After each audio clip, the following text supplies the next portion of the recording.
इधर देखिए, हम कर्नाटक का प्रथम युद्ध पढ़ चुके और कर्नाटक का दूसरा युद्ध भी पढ़ चुके और आज जो हम पढ़ने जा रहे हैं जिसे कहा जाता है कर्नाटक का तीसरा युद्ध। ठीक है, कर्नाटक का तीसरा युद्ध। अब देखिए, आपको ये बताया गया था कि जो कर्नाटक का प्रथम युद्ध था इसमें मेन कारण यूरोप में ही था, है ना। वहाँ पर उत्तराधिकार को लेके संघर्ष चल रहा था और उसका असर भारत में देखने के लिए मिला। लेकिन कर्नाटक का जो दूसरा युद्ध था इसमें मेन कारण यूरोप में नहीं था, भारत में ही था, क्योंकि हैदराबाद और कर्नाटक में उत्तराधिकार को लेकर युद्ध चलने लगा था, जिसके चलते यहाँ के राजा अंग्रेज़ों से सहायता मांगी।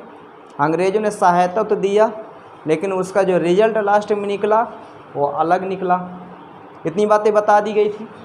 उसके बाद ये जो कर्नाटक का तीसरा युद्ध है ना, ये युद्ध भारत में हुआ है, ये बात बिल्कुल सत्य है, 100 में 100%। लेकिन इस युद्ध का भी जो मेन कारण है वो यूरोप है। ठीक है, अब देखिए, जब भारत में ब्रिटिश कंपनी अपने पैर फैला रही थी तो उसी समय क्या था कि इंग्लैंड में और फ्रांस में और ऑस्ट्रिया में, जर्मनी में, ठीक है, युद्ध चल रहे थे और उन युद्धों को हम कहते हैं सप्तवर्षीय युद्ध। कौन से युद्ध? सप्तवर्षीय युद्ध हम कहते हैं।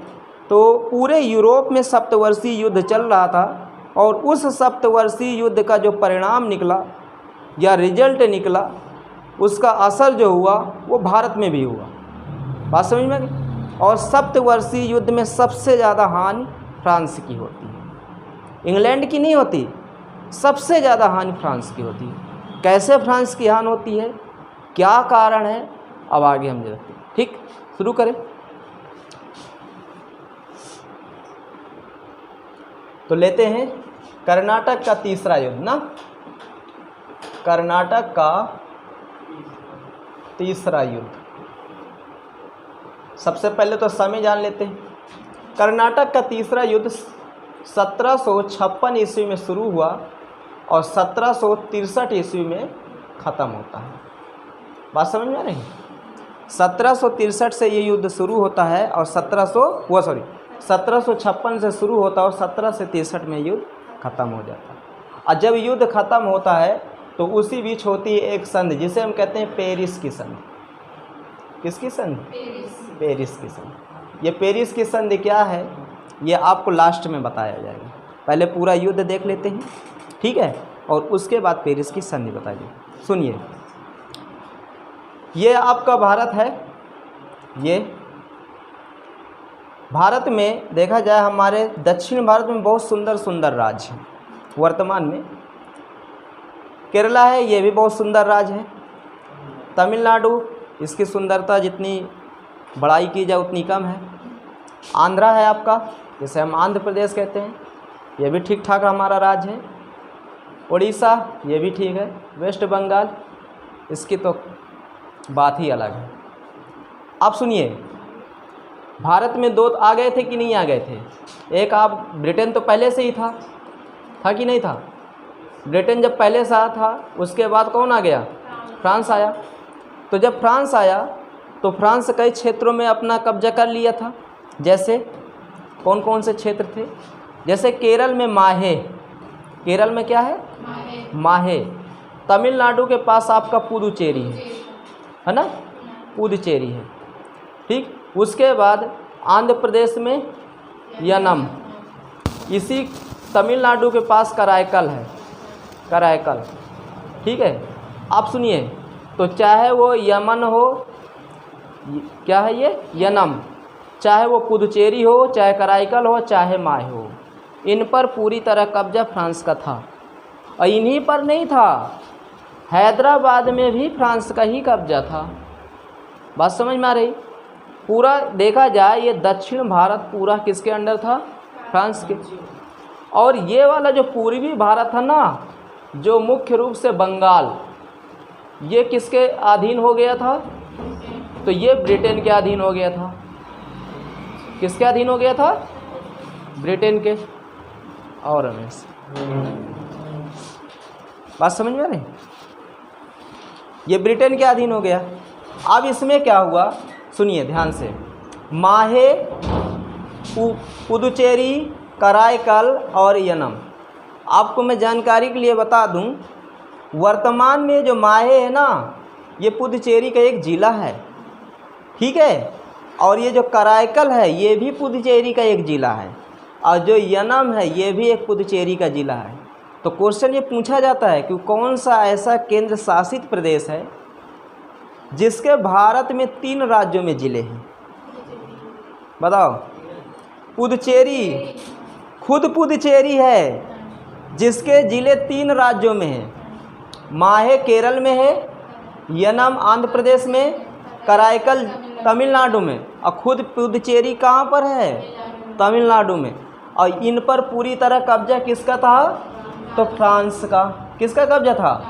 फ्रांस का। कोई दिक्कत यहाँ तक? अब आगे चलते हैं। इन पर पूरी तरह कब्जा फ्रांस का। तो दक्षिण भारत में कौन मजबूत था? फ्रांस। और पूर्वी भारत में कौन मजबूत था? ब्रिटेन।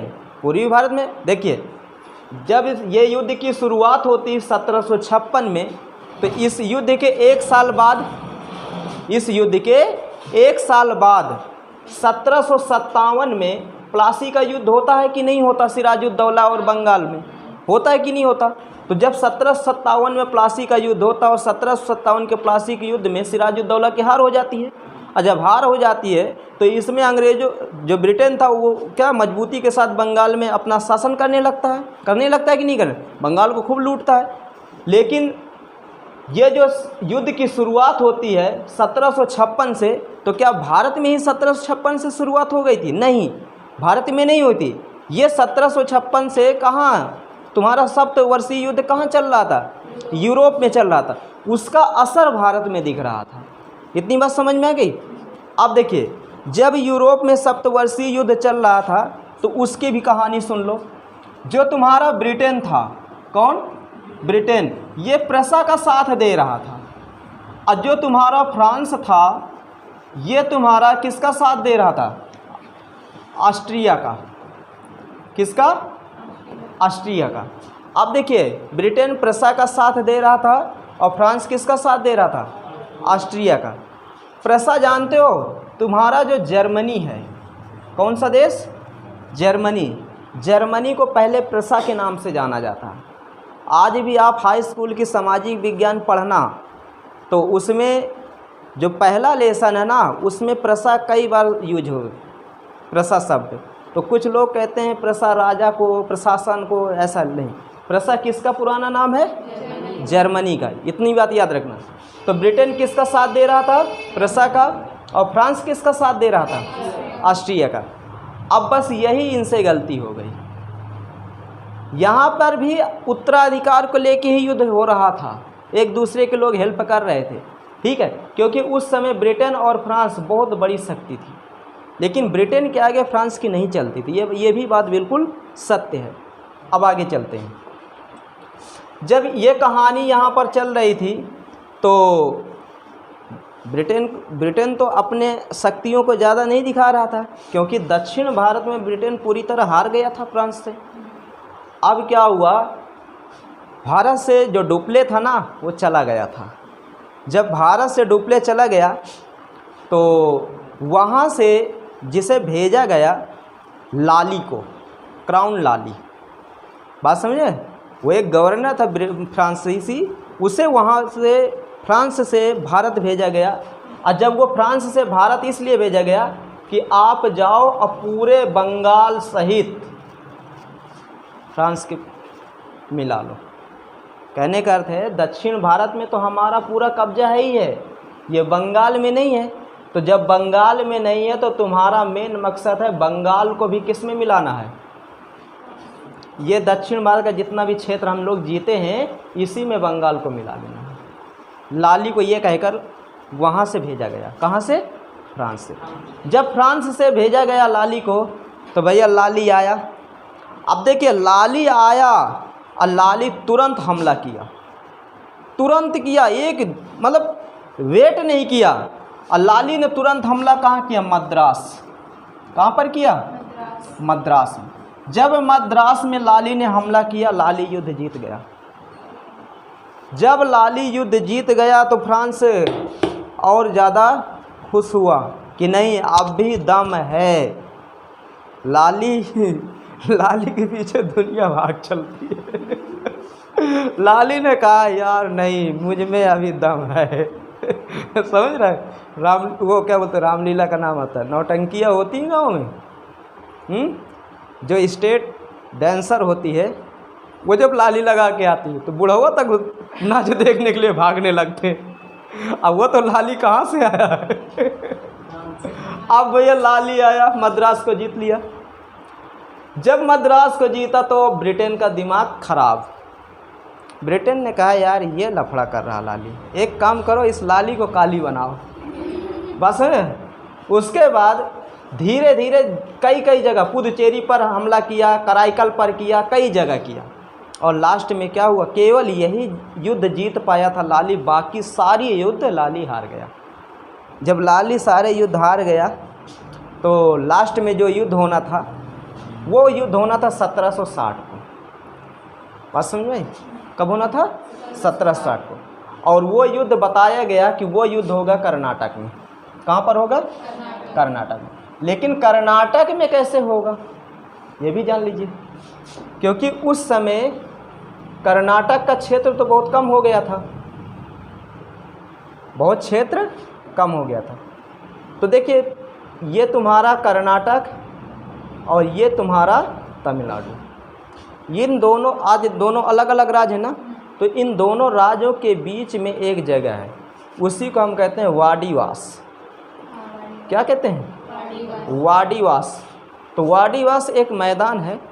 तो इस मैदान में युद्ध घोषणा की गई कि इस मैदान में युद्ध होगा, और दोनों देशों की सेनाएं आ गई, फ्रांस की भी आ गई और ब्रिटेन की। और इसमें सन 1760 में युद्ध होता है। और 1760 में जब इसमें युद्ध होता है तो फ्रांस की सेना पूरी मतलब बहुत बुरी तरह हार जाती है, और ब्रिटेन की सेना क्या होती है? जीत जाती। बस इसी जगह से फ्रांस का काम क्या हो जाता है? ख़त्म।